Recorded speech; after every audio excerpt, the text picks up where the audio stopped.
Hey everyone!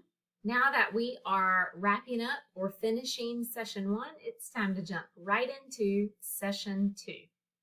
So, session one was an introduction, which was absolutely needed. And now, session two is the very first chapter in our text. So, this will sort of be like an introduction into the subject and into the textbook. The session is entitled The Sociological Perspective. So our purpose this week is to get you started thinking in terms of sociology and sociology concepts. Before you start any work, I do want you to get into the Revel textbook and read chapter 1 and complete your textbook quizzes. So that will always be the very first thing that you do after watching this video. Make sure that you read all of chapter 1 and then you'll complete quizzes 1.1, 1.2, 1.3, all the way through 1.8 as you read. So you'll read a little bit, answer a couple of questions, and move on. Those are very important to do first so you are exposed to the content that we are going to work with in our journal and our writing activity for the week.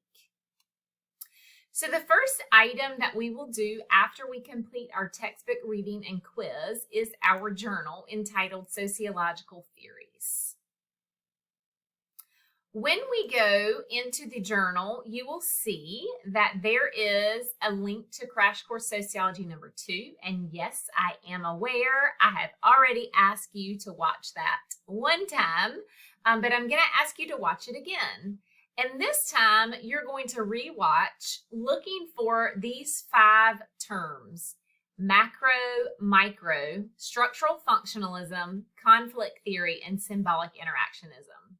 So essentially what you're going to do is you're going to format your journal and get it ready, and then turn the video on, and it'll be sort of like a note-taking assignment while you're watching the video. Remember, you are going to copy the information in between the dotted lines. You'll click on the button to start your journal entry, and then you will paste into the entry box. Also, as a reminder, as you complete your information here on each one of the 5 vocabulary concepts, you'll need to change what you have typed in with a different color font. I am selecting purple just for this video, but you're welcome to change it to whatever color other than black that you would like to change it to. It just helps you see very clearly what my information was, my structure, and then what your input was. So you will explain macro factors, micro factors, and then the 3 different theories in your own words based upon what you have learned from watching the video. Keep in mind that you are graded on content and grammar, and so answering what I'm asking you to answer in complete sentences, sometimes paragraph form, is required for full credit. And this is college level writing, so I'm going to encourage you to make sure that you're proofreading and using correct grammar. When you are done with that journal entry, you'll click the blue button, Save Changes, and then that submits it so you can have a grade for that assignment. Moving on from the journal assignment, we're going to the writing activity. The writing activity is entitled The Sociological Imagination. You will click on the link for the writing activity, and that's going to prompt you to make a copy. You can go ahead and do that. That copy is automatically going to deposit and be saved into your Google Drive. Now, I love watching students experience learning about the sociological imagination. It's so fun to me because there's a lot of aspects of society that students really don't think about. Even I didn't think about it until I got really deep in sociology. So there'll be step-by-step directions on what to do here. You're first going to watch this sociological imagination video. And this video is going to further explain to you what the sociological imagination is. I particularly like to view it as sort of my choices, versus the things in my life that are leading me to make those choices. It's the relationship between the person and the society in which they live. So watch that video, try to figure out, pull from there what you think the sociological imagination means to you. You're going to need to utilize your college level writing here. Give me a good strong paragraph at explaining sociological imagination.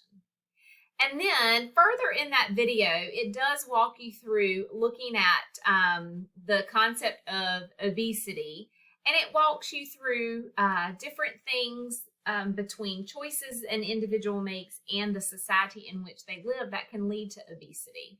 So remember, I said it's kind of a piggyback between your specific choice as an individual and then the society around you that is leading you to those choices. So you'll take some notes there and kind of decipher from the video the micro and the macro factors of obesity.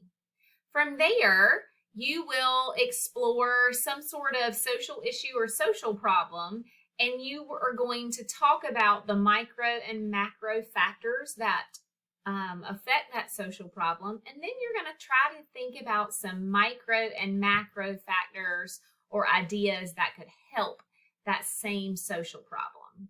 So these items here, number 4 and number 5, these charts can certainly be in bulleted lists. Number 3 as well, bulleted lists. And then number 2 here is going to be a paragraph. Okay, so that should wrap it up and finish up session 2 for you. If you have any questions, concerns, comments, anything like that, make sure that you reach out to me well before the deadline so I can meet with you or chit chat via email or something like that to get back in communication with you and get you squared away. Please make sure that you are asking for help when you need it. I do not want you to struggle or be confused and not ask. Have a great week.